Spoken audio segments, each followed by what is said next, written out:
Hello guys, good morning. So ito yung update natin today. Medyo makulimlim sa labas, hindi naman kasi haring araw. Bukas, Friday, weekend na naman, Friday, Saturday, Sunday. So it's time to go to nature na naman, camping, mga ganun. So labas na naman kami kaso parang uulan. So thank you sa mga nag-support sa akin, sa mga people na nag-watch. Ganun. So thank you so much. Sana magustuhan niyo yung video na ito.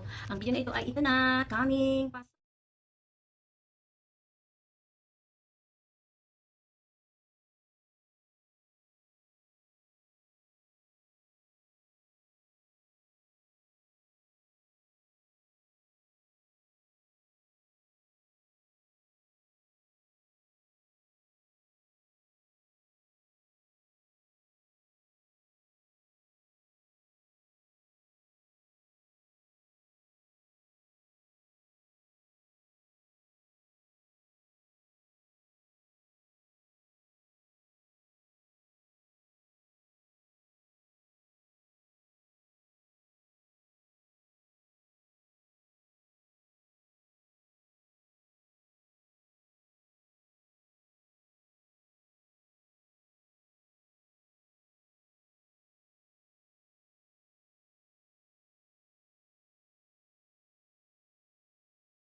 Meron siyang tinapay pala guys sa ilalim yan. Thank you for it.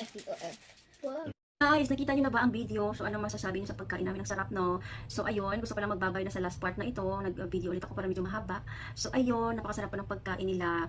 Kasi paborito po ng anak ko yung chicken barbecue, charcoal chicken barbecue. Tapos may rice, something anong tawag dun.